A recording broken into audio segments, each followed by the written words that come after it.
Welcome to African Foods, and today we are doing Swahili pilau. Swahili pilau is a native food for most East Africans who live along the coastal areas as well as most Asian countries. The basis for any Swahili pilau is some fresh meat. I'm using beef, so I'll just add the beef into my casserole. I will as well add a piece of ginger, as well a clove of garlic. In addition to that, I will add some salt. I will add 2 cups of water. Then we will boil the meat until you are left with some very little water that we can use for our broth. So we'll transfer our meat onto our jiko and allow it to cook for around 20 minutes. As our meat is busy doing its thing, we'll start preparing our rice. And today I'm using basmati rice, long grain. So I'll just transfer the rice into my sufuria. I will then add around 3 cups of water. I will then transfer some salt into the rice, then mix it up.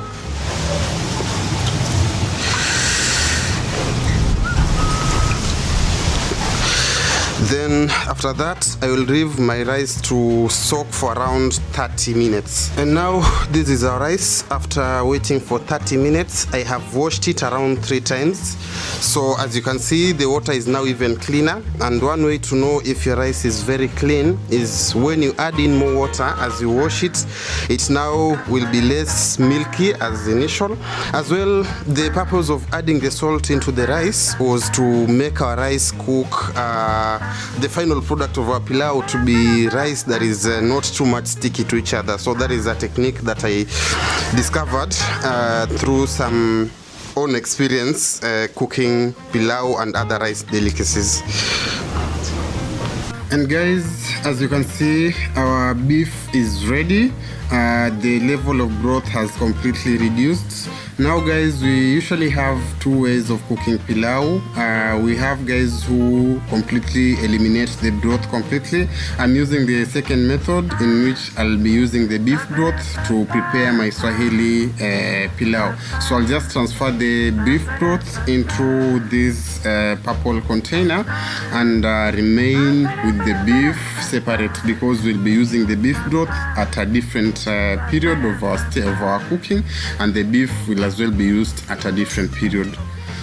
So as you can see, that is our beef, and it is smelling very nice, delicious. You'd really wish to start eating it at that point. That is if you're a person who is used to eating boiled meat. So we'll start preparing our pilau. So I'll add my shallot onions. These are the normal onions we usually use. I will add some cooking oil. I'm using sunflower oil. We'll then mix the onions and ensure they start cooking normally. In here I had some garlic onions, which are very important for pilau. So I had garlic onions.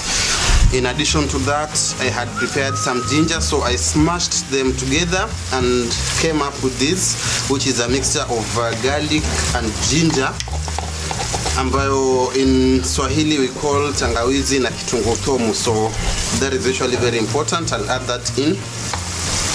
I will add a 1/4 spoon of salt. We'll then mix the two of the mixture together and allow it to cook until the onion starts changing to transparent from their normal purplish color. Now we'll add in some coriander powder, which is usually very important, though not very important for pilau. You can actually do pilau without coriander powder. We'll add 1/2 tablespoonful of turmeric. We'll add a tablespoonful of paprika. Then here is the most important spice for your pilau. In this small container I have some dalasini, that is I think I've forgotten the name, but in this small container I have some cumin seeds, which are very, very important for your pilau. I have some black pepper, I have some cardamom, and other small spices. So if you're looking for these, you just go into to your market or to your closest market and ask for pilau masala that hasn't been grinded. Now some people prefer the grinded one. For me personally, and for most Swahilis, would rather use the ungrinded pilau masala, which is usually fresh. Now there is something very important when you're using the pilau masala. You want to ensure that the ingredients are very fresh, because if you have cumin seeds that have been on the shelf for a very long time, you'll end up with a pilau that is not really or does not have the real smell of pilau. So as you can see, our spices are taking shape. As I said earlier on, we have some few flies around, so I'm trying to manage as much as possible. So we'll allow this to cook and give it around 5 to 10 minutes. And now guys, as you can see, our mixture is starting to be brown. The onions are already cooked. The pilau masala is almost cooking as well.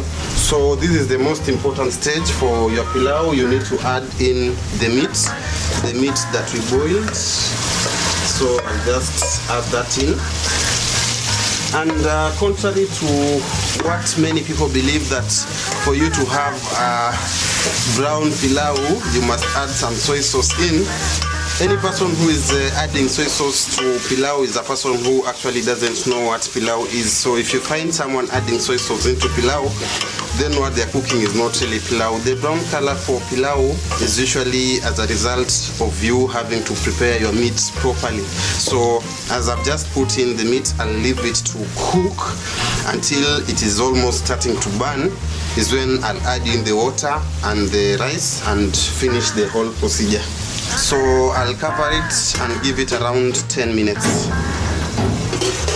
Now I think my meat is almost ready. So just try and mix it up.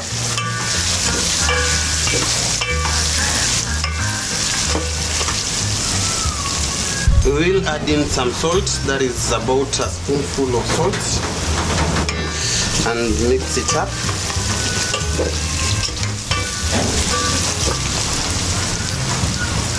We will then add in our beef broth.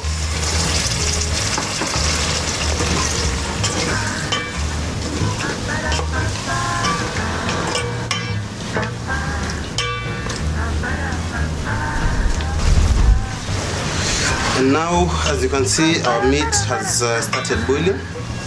So this is the stage at which you add in your rice. So I'll add in my basmati rice that we had prepared earlier on.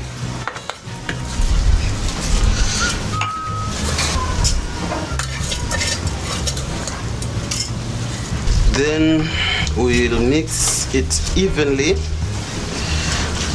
and cover it for around 5 minutes until it starts cooking.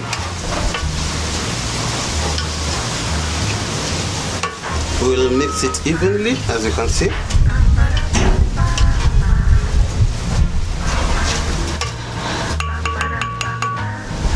We'll then add about 3 cups of water, and this is around half a kg of meat. So 3 cups of water, in addition to the broth that we had added, that should total up to around 4 cups. However, if you didn't really have any broth left, then the ratio of water should be twice the amount of volume for your rice. So if you used 1 cup of rice, then the ratio of water should be 2. So if you use 2 cups of rice, then the ratio should be 4 cups of water. From there on, we'll just cover the whole thing and give it around 30 minutes to start boiling. As soon as the water level is down, we'll come and check it and try readjusting the heating environment so that our pilau can cook evenly. And now guys, I think it is past around 20 minutes, 20-30 minutes. As you can see, our pilau has already started taking shape.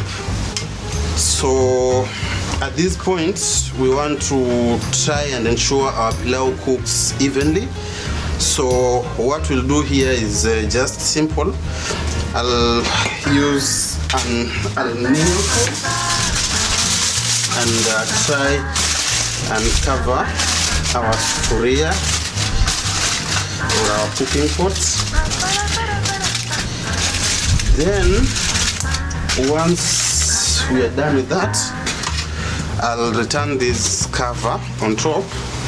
I will then put this sufuria of mine down, and I'll just take some few pieces of charcoal and put on top of it. Now if you're using a normal cooker, then you don't really have to put these pieces of charcoal over your pot or your sufuria.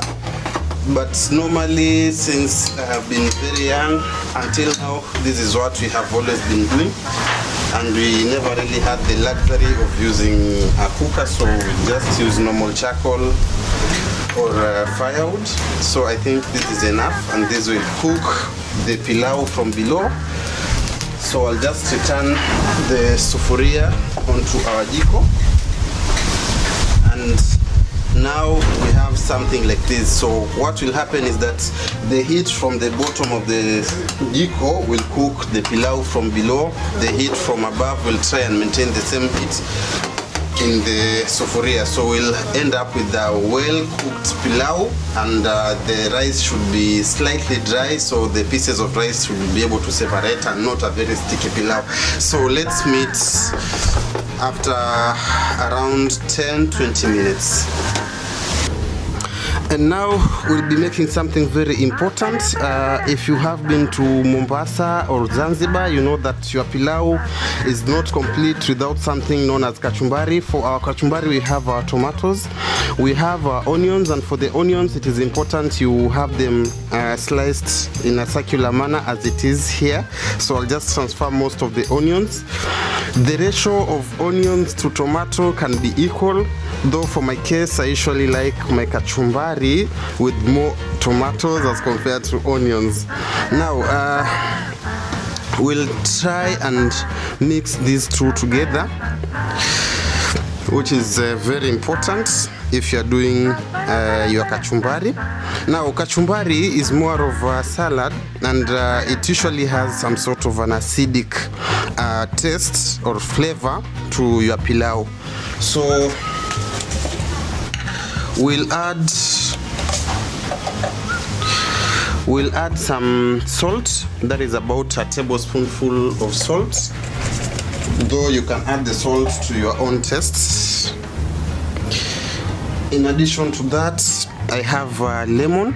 You can use a lemon or a lime, though in most cases in East Africa we use lemons since they are readily available. So since I don't have a strainer, I'll just use my hand. So I'll just squeeze out the juice, and the seeds for the lemon will remain in my hand. So I'll use my hand as a sieve. So I'll try and get as much juice out of the lemon as possible. We'll do the same with the other lemon. So in this part of the world, it has been raining very heavily of recent, so you realize we have very many flies around, which is quite common considering the temperatures around. So I think that is it. Now there is no shortcut when you're making the kachumbari. It's either you're using the fresh ingredients, which usually make the whole kachumbari very delicious. Now in normal cases, this is usually the end, and this is our kachumbari ready. You don't need to add anything. However, for my case, I'll add in some few parsley leaves that I had already prepared. Yeah, so I'll add in some few leaves of parsley that I already prepared. So I love parsley very much because of the freshness it usually adds in the whole kachumbari. So as you can see, we are making something very beautiful, very unique. And this is our kachumbari, which is ready. So we'll serve it with our pilau.